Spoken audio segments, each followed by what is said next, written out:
Welcome back, AP students. It's Menenberg, and I'm going to go into a little bit more depth on the historical thinking skills. In our first video, we just introduced these skills of comparison, change and continuity over time, and causation. We looked at these incredible staff photos of Menenberg from 2 different years and looked at maybe some of the things that were going on around the school in Menenberg's life that may have led to some of the similarities, differences, causes, effects, changes, continuities, that type of thing.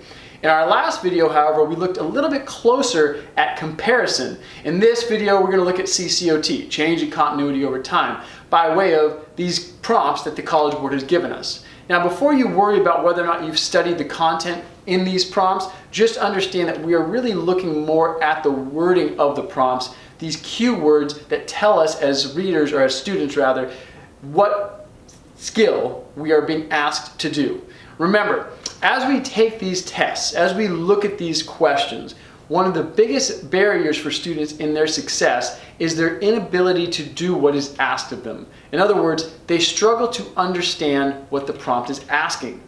If you understand what the prompt is asking, you are far more likely to be successful on that prompt. And so my goal here is to kind of give you some cue words in a variety of prompts, short answer, multiple choice, free response, that will help train your mind to see CCOT in these AP exams. Okay, so again, we're looking at continuity and change over time, CCOT in this video, and we're going to look at a few prompts, starting with multiple choice. Now, before you try to squint and read this, understand that we're not worrying about the content. Don't worry if you haven't read about the Muslim traders during the 17th century yet. It's okay. We're focused on the wording of the prompt. Okay, in this case it says, which of the following most directly caused a disruption in the land-based trade of the Safavid Empire during the period of 1500 to 1750.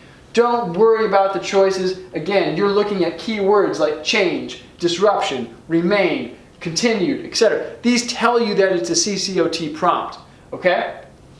Now, I want to highlight a difference, if you will, between comparison and CCOT. They look alike a lot of the time, but one key difference is that CCOT is across time periods. There's a time difference, if you will, in what you're looking at. In other words, whereas comparison might ask you to look at 2 different places at the same time, CCOT usually has a long time difference. Okay, so we have 250 years. We're looking at some stuff that changed, right? Or perhaps some stuff that continued during that time period. Now, again, you got to look for those clue words to know what historical thinking skill it is. Now, you might also see another historical thinking skill. In the case of this one, we have the word caused. That is another cue word that tells us we're also working with that historical thinking skill of causation, cause and effect. You're often going to see overlap between these historical thinking skills, so that's why it's even more important to get a handle on all 3 so that you can do all 3. Because one question might ask you to do 2. Think about it, people. Let's look at our short answer option. Now, we have a stimulus here. There's an image. I'm not focused on the image. Again, I am focused on words. Change, change, change. Change in continuity over time. It should alert you that you're answering a CCOT prompt. So, in order to answer these questions, you have to tell the reader what things were like before. So for a short answer question, if something changed, you got to demonstrate you knew what things were like before the change and after. And you got to do so in detail. You have to be specific. This is one of the biggest challenges students face on the short answer question with a prompt like this, is they just say how things are. Okay, so there was a political change X in this place. Great.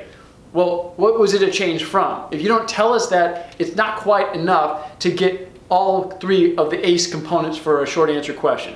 And in case you're wondering what ACE is, go back and watch my short answer introductions and you'll figure it out in no time at all. Okay?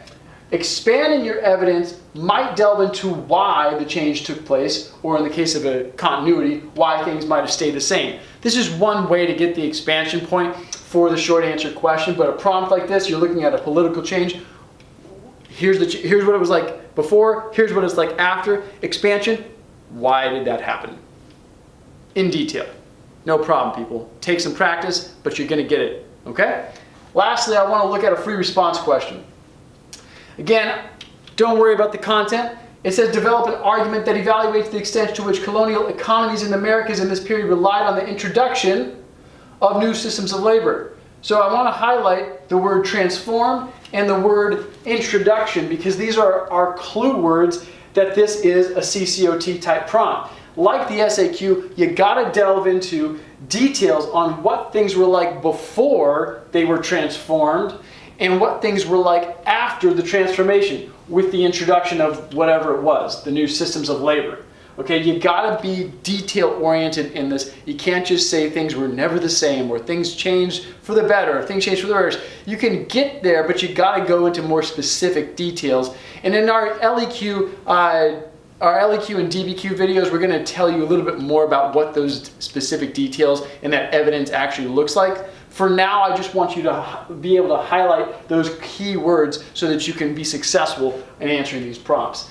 Like our previous video, here's a bunch of keywords that should be cue words as you look at prompts that tell you that you're probably going to do a little change in continuity over time to answer the questions.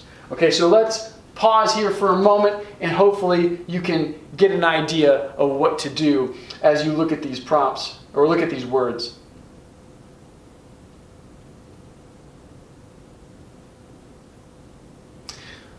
Now, there's probably other words that are not on the screen, and not all of these words are necessarily going to show up on any prompt that you're taking this test on, okay? But the point is, the more familiar you are with these types of words, the more likely it is you're going to be able to do them, because you see them often enough that you're able to respond in an effective and efficient way.